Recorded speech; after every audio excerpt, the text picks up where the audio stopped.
Taking a closer look at how sex abuse allegations against a local priest were handled. Father Manuel La Rosa Lopez was arrested last week after two people came forward claiming he had abused them years ago.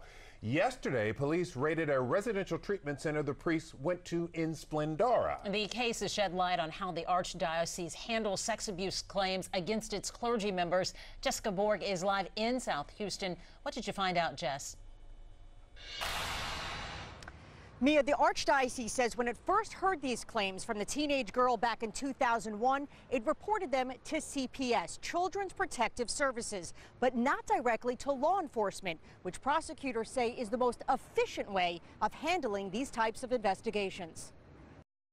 All Texans are required to report child sex abuse suspicions or claims to either CPS or a constable, police department, or sheriff's deputy. But law enforcement says the Archdiocese should take all clergy cases directly to them. The legislature says that it meets the minimum reporting requirements. Then, as a prosecutor, what my feeling is, hey, you know, perhaps it ought to be just law enforcement. CPS is an agency that mainly handles allegations of abuse by family members of minors or those within the same household. Typically, we do not investigate clergy, religious leaders, priests, again, unless they are the guardian or custodial caregiver of a child. The Archdiocese of Galveston-Houston declined to answer why the church in 2001 reported sex abuse claims to CPS rather than law enforcement. We will certainly take the report and then we will look at it and see, is that our jurisdiction, is it not? Conroe police say a teenage girl claimed Father Manuel La Rosa Lopez abused her while a parishioner at Sacred Heart Catholic Church in Conroe. The Archdiocese says it reported her claims to CPS. Last month, a male accuser came forward, claiming Lopez abused him as a teen, too.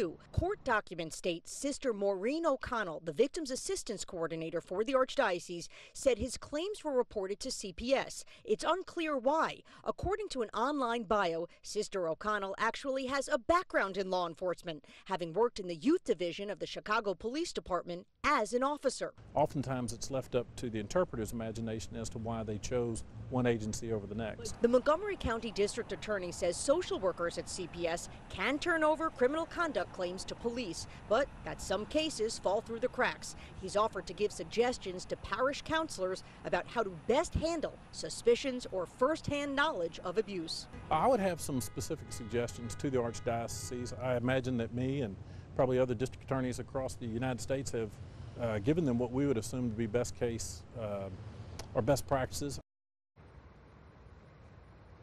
Now, authorities have said they weren't able to verify with CPS that the Archdiocese even reported these claims in one of the cases. Today, CPS is saying that a report number was found in their system that matches the report number the Archdiocese has. CPS, though, says because everything is confidential, they cannot say whether those claims were ever passed along to law enforcement.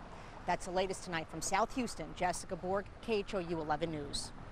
And the Archdiocese says it is cooperating with the investigation. You can read their statement on khou.com.